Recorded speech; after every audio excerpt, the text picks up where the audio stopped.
On a spacecraft, a machine opens a sleeping unit to awaken Ryland from a medically induced coma. The ship's AI, Mary, asks him some questions to check his state of mind, but it turns out that Ryland is amnesiac and therefore terrified. He gets off the table and desperately escapes from the robot arm, making his way through the ship in search of other people. When he finally finds a person, he's horrified to discover they're dead. Ryland keeps wandering around the ship and wonders where he is. Eventually, he finds a window and finally understands he's in space.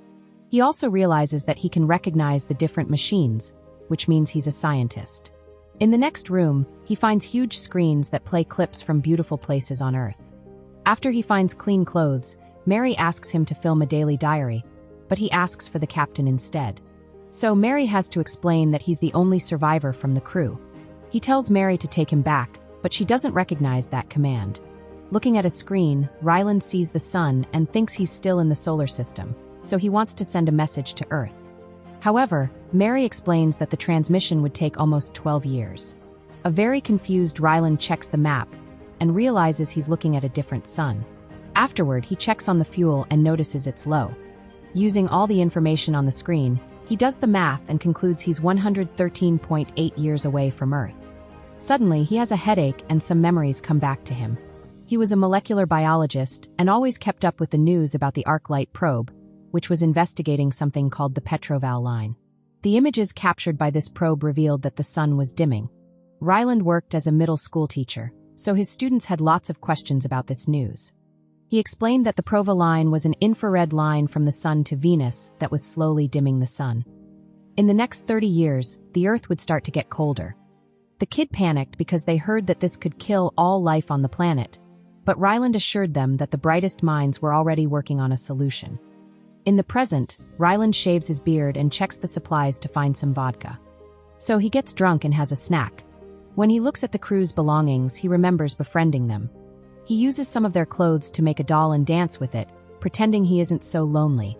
On a whiteboard, he starts taking notes to try to figure out who he is. And soon, another memory hits his mind. One day after class, he was approached by Eva, the head of the Prova team. She read his paper in which he declared water wasn't needed for life and came to ask for his help. So, Ryland reminded her that he was fired for what he wrote. However, Eva knew he actually was fired because he insulted a superior, and since then, nobody wanted him around. Ryland tried to get away from her, but Eva followed him and revealed that the samples the probe took from the line survived on the sun's surface, so his water theory could be right. Ryland agreed to go with them after they confirmed that the sun was dying. In a lab, Ryland ran some tests on the samples while important foreign leaders watched. The samples could move, but that didn't mean they were alive, and they were so dark it was impossible to look inside them. Ryland kept trying different techniques until he managed to lighten them, and he confirmed they were small alien cells. This test killed the cell, but that meant he could find out what it was made of. After some more tests, he discovered these cells were mostly made of water, which caused him to throw things around in frustration because it meant his theory was wrong. The cells radiated a lot of infrared light when they moved, and their waves matched the Provaline's frequency.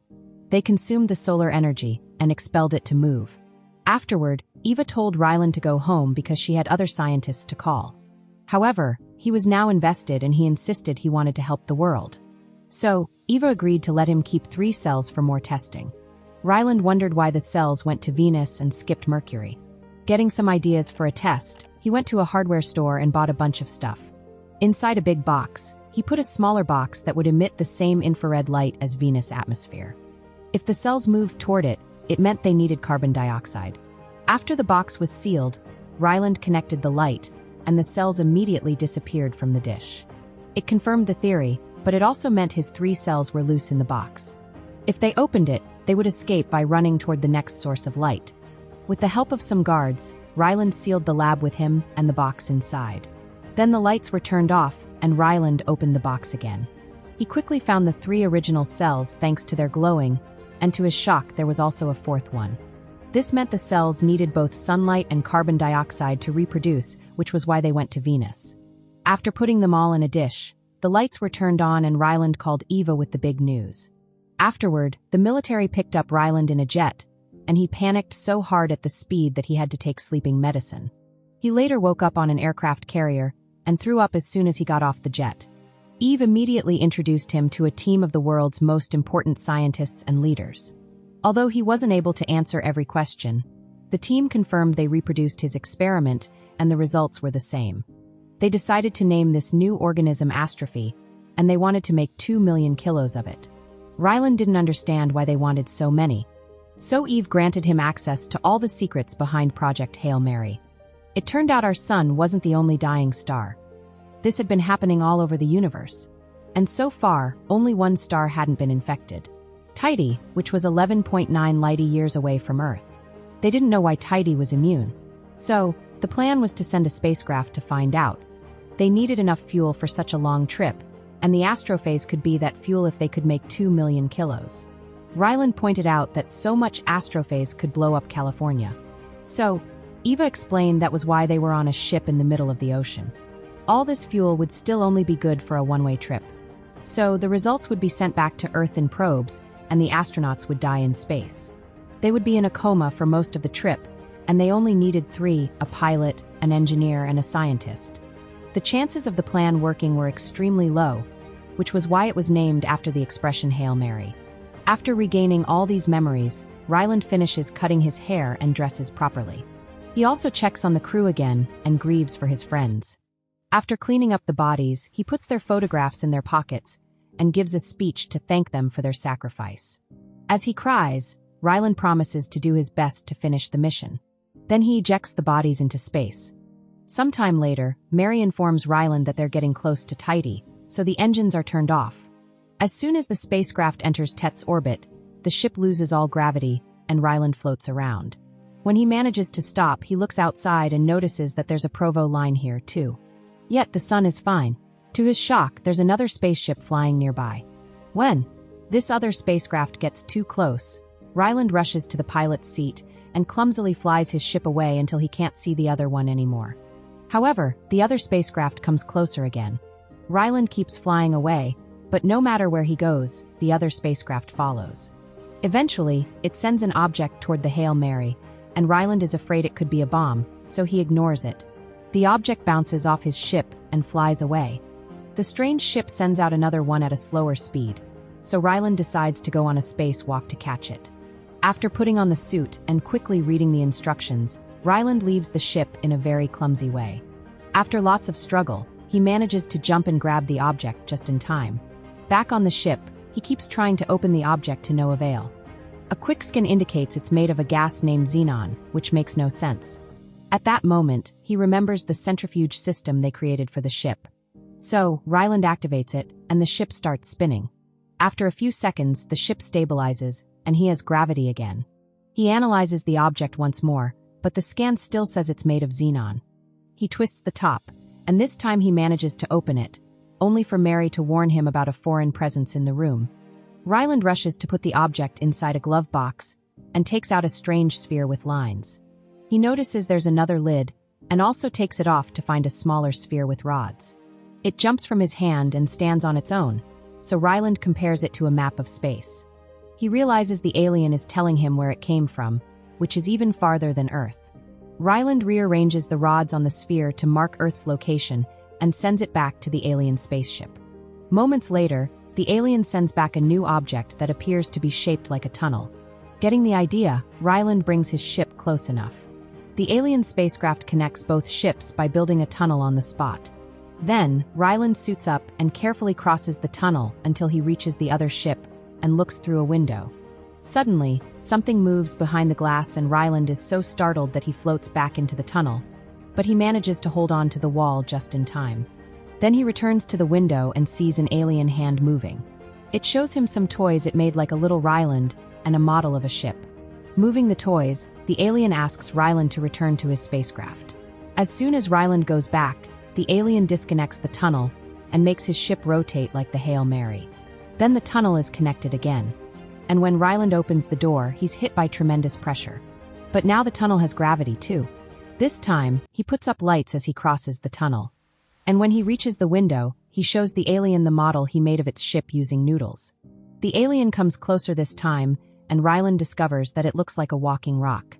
When he says hi, the alien opens its mouth and makes a scary sound that makes Ryland scream, waving a tool in self-defense. The alien steps away in fear, so Ryland apologizes for his reaction. When he moves his arms or body, the alien imitates him. Soon, they're both doing lots of silly poses. Then the alien starts poking the window, so Ryland pokes it back. It takes him a while to understand that the alien is pointing behind him because it left another message for him. Ryland opens it and finds a strange collar in it. Using gestures, the alien keeps asking him to take off his helmet, but Ryland refuses. The lights are starting to fail, so Ryland has to go back. However, he stops walking when he realizes that the collar is 2 rings of 8, which represents oxygen. It seems the alien is telling him that there's oxygen in the tunnel. At first, Ryland thinks it's still too risky, but after some hesitation, he finally takes off his helmet, and he's delighted to confirm he can breathe just fine. Later on the ship, Ryland studies the first thing he found in the message, and realizes it's the Petroval line. This means the alien is here to study it because its planet is also having problems with a dying sun. Ryland goes back to the tunnel and says they should work together, but first they must find a way to communicate. Thinking math is universal, he shows the alien a measuring tape. The alien opens a drawer in the ship's wall, and Ryland gives him the tape, but the alien only plays with it. Next, he shows it a clock, but it doesn't get any kind of reaction. Ryland realizes it's dark inside the alien ship, and the creature doesn't appear to have a face. He theorizes the creature is blind and uses echolocation. After naming the alien Rocky, he returns to his ship to modify the clock, making the numbers pop up. When he shows it to Rocky, it can finally see the numbers and does a little celebration dance. Ryland tries to teach it how to do thumbs up, but the shape of its arm only lets it do thumbs down. Suddenly, Rocky disappears and comes back with another mysterious object. Its parts have symbols and they rotate, so Ryland concludes it's a clock. Moments later, Ryland returns to the tunnel with his laptop and a microphone. He points at each number and records Rocky naming them. As hours pass, Ryland keeps showing Rocky objects and recording its answers to create a translator of this strange alien language.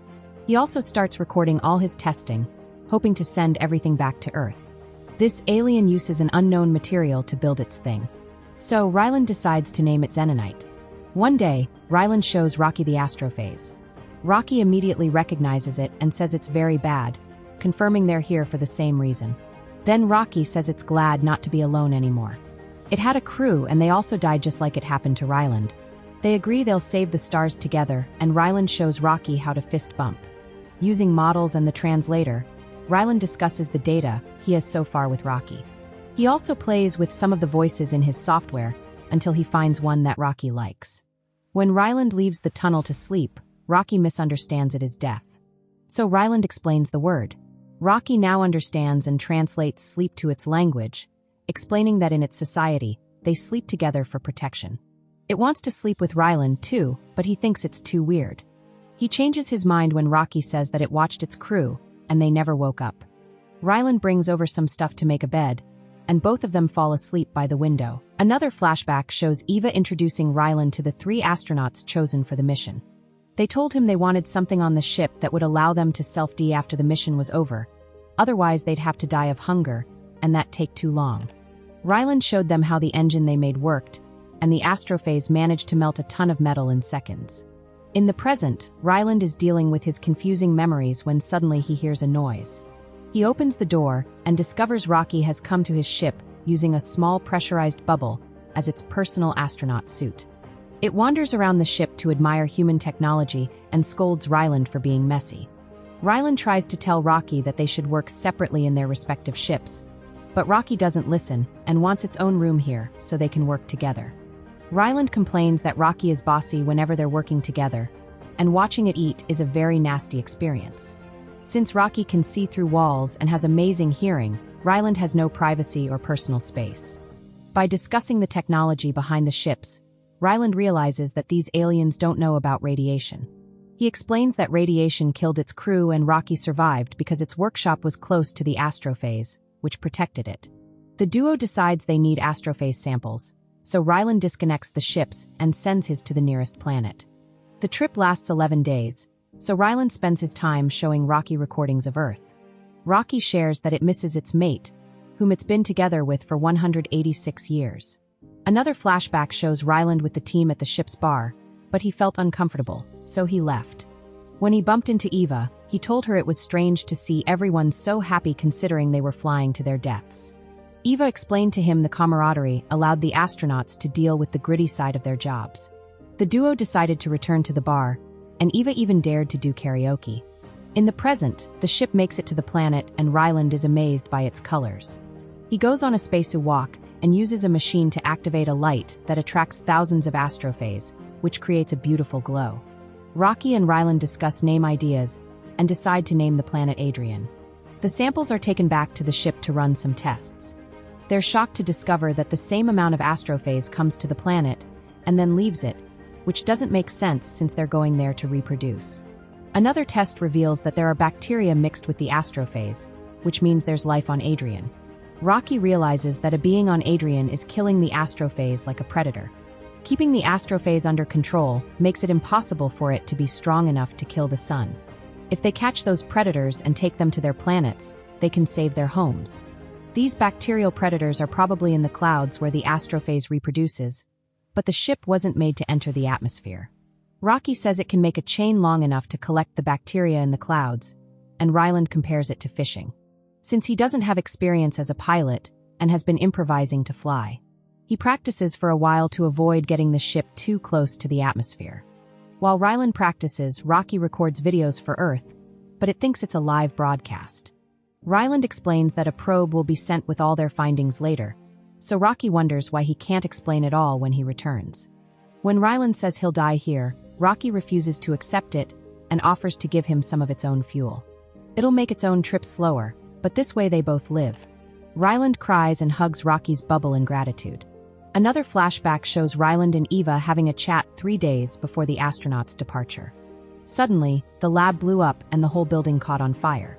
In the present, Ryland carefully flies the ship as close to the atmosphere as possible and lowers the chain with a probe that starts collecting samples. Once the probe is done, Ryland goes on a spacewalk to bring it back. It's a slow process, so the ship takes some damage from the atmosphere's temperature while it waits. A piece of metal suddenly breaks and hits Ryland, knocking him out. Thankfully, he wakes up quickly only to discover that the probe is hanging from its chain underneath the ship. The temperature keeps rising and Rocky says they really need to go, asking Ryland to come back inside and get a new sample later. Ryland refuses to give up and jumps to grab the probe, but he's hit by another loose piece and he gets tangled in the tether. He decides to cut it with a knife and holds on to the ship by hand, moving quickly to finally get back inside. Afterward, the ship flies away from the planet, but the hull is still coming apart and it could explode. Ryland pushes the ship to its limits to make it go as fast as possible. And once they're far enough from Adrian, they finally turn off all the engines. Unfortunately, the ship keeps moving and gets stuck in an uncontrollable spin. Ryland realizes that there's a hole in the tank and they're losing fuel from 2 containers, so they have to eject them. It takes some effort because of all the shaking, but Ryland manages to press the buttons. As soon as those 2 containers are gone, the ship flies normally again, although the sudden movement knocks them out. Ryland wakes up and tries to press the centrifugal gravity button, but falls unconscious again. Rocky also wakes up and keeps trying to talk to him. However, the translator isn't working. Feeling desperate, Rocky comes out of its bubble and presses the buttons itself.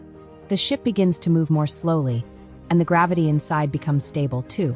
Being outside its bubble is hurting Rocky, but this doesn't stop it from taking Ryland to the medical bay.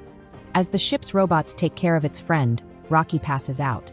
Another flashback reveals that the lab blew up because of a mistake while handling the Astrophase. The scientist astronaut and his backup were killed, and they didn't have enough time to train a new one. So Eva asked Ryland to go. He didn't want to, and an argument ensued, which got worse when Eva pointed out that Ryland had no family, friends, or even a pet.